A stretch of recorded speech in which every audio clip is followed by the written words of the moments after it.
Right, well, hello my bees. It's been a little while since our last video. You know, I've had some personal stuff to take care of, but now that's out the way.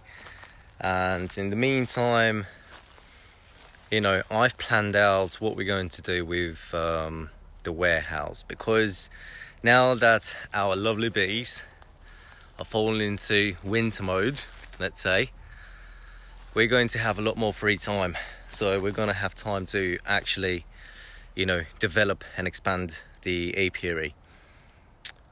I thought through, you know, several options, you know, how to proceed forward with the warehouse, but subsequently I wasn't happy with my initial choice. I just wasn't confident enough in its, you know, how strong it'll be and if it will last, you know, storms and like strong winds and that, or heavy snowfall. So one option which I was exploring and I thought would be possible was to bring a freight container over here, like the big 40-foot ones, but sadly that didn't go as planned because I had to organize a lot of people. Some of them let me down, then the others couldn't do it, and then the rains came, and as soon as it starts raining, see that fly, as soon as it starts raining, it's very hard to bring up stuff over here. It's just near impossible. But regardless, how I'm going to do this now, let me show you. So from the scrapyard, unfortunately I've only managed to procure those two bad boys. All right, they're pretty thick and they're going to do us, you know, a really good job. Let me just show off the water system that we've got in place right now. I'm still working on creating like a little hatch over here, like that is going to hold it up coming from the inside. Just going to have to install it just right there. But anyways, a little show off. Nice. I'm gonna have to finish off that one, but this one is now covered in this metal sheet on top. So I'm going to build the entire warehouse from scratch. Let me go inside quickly. This is going to be a longer video today, guys, as I'm going to walk you through what I've been doing and what's going on in my head right now. Hello, Tupac. Hang on, boy. Oh, they're gonna start jumping all over me now, aren't you, boys? Nah. Yeah, boys.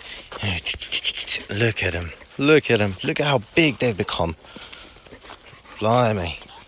Anyways, today we've had a delivery of all of this metal material. Okay, you see, they're pretty thick and they're all like 6 meters long, and we've got the last quadrant which you're going to need for the four corners of the apiary.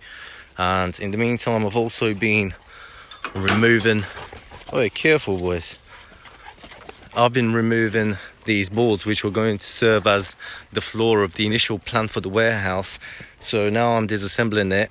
They're still going to come in hand. I can use them to lay concrete and, you know, several different purposes for those.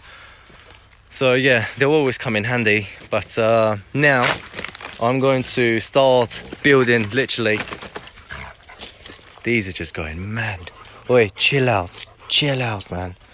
Chill out. People can't hear me, yeah? Chill out.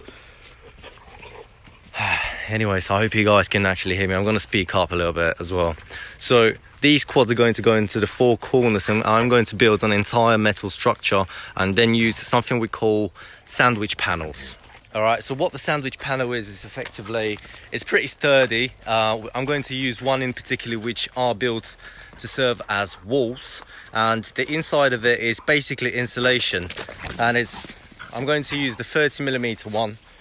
You know, 3 centimeters, it's enough to keep us warm, keep us cold, and yeah, it should be.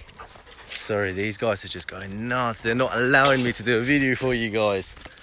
They haven't seen me all day and they want to show off, like, who's the alpha. All right, chill guys. But yeah, this is what I'm going to do. I'm going to use all of that material to create an entire metal frame up here on which we're going to then apply those panels and literally just, you know, bolt them inside. We'll make it basically last forever. but it's going to be a lot of work. That will be a very exciting project for me. It is something quite challenging, but we'll see. I'm pretty confident we're going to execute it nicely. Everything's working out, you know, to the tiniest detail in my head, and that's what, you know, that's what gives me confidence. As long as it works out in my head, it's going to work out in my hand as well. So yeah guys, we're going to get cracking now. The two bars we've got sitting, the two quadrants right there, we've got sitting outside. I'm going to bring them in here as well to be, you know, nice and safe. And I'm going to feed these guys as they're going nuts, aren't ya? Hey, big boys now. Biggie's always turning the sound on. Like, Tupac is always silent, but whenever they play, Biggie's always doing the little play growl. Aren't you, Biggie? Oi, oi, oi, what are you doing? Alright guys, I'm not going to bore you with these two. This is what the plan is. Hopefully, as of, you know, this weekend, I'm waiting for my mate that I told you, who's, you know, coming around to help me every now and then when he's back over this end. Normally, you know, during the weekends, he'll hopefully come around to give me a hand to lay the first 4 quads in the corners, which will effectively be the most important ones, and they're going to lay the entire way of the structure. So I'm waiting for him this Saturday, hopefully Saturday, Sunday, fingers crossed. We're going to have, you know, the first few pillars going up, and then there's going to be a lot of welding. As I was just feeding the bees, I come across something interesting, and I just wanted to show it to you. Sadly, I'm not going to be able to record everything, but at least a little bit. It's because I haven't got battery, I've got like 9%. But let me show you. CB was telling me the other night he wants to see me catching a swarm. Well, there is a little swarm that somehow has caught to the back of our beehive. I've got no clue if that is one of ours, which I don't believe it is, because we've gone through some vigorous, you know, varroa treatment. So I spoke to the master as well. He suspects that it's probably come from elsewhere, because he's getting swarms coming to his apiary as well. So yeah, what I'm going to do now is get a beehive and chuck them inside. You know, give them a little bit of syrup, a couple of frames, and I'm going to leave them for the time being. I'm just going to double check if all of our beehives, if all of our queens, I think there is, you know, a couple of beehives where there might be a problem with the queen, but it should be sorted by now. So I'm going to double check those, and if there is an issue, I'm going to use the queen from here. But if not, then I'm going to probably keep that swarm and, you know, put in a separate beehive and give it a chance to survive the winter. You know, chances are slim given the size of it, but nevertheless, they might surprise you. Very often, you know, the weakest families end up turning to be the strongest. So let's see. I'm gonna get going now, guys. All right, I'll keep you posted with the progress of these guys in a bit.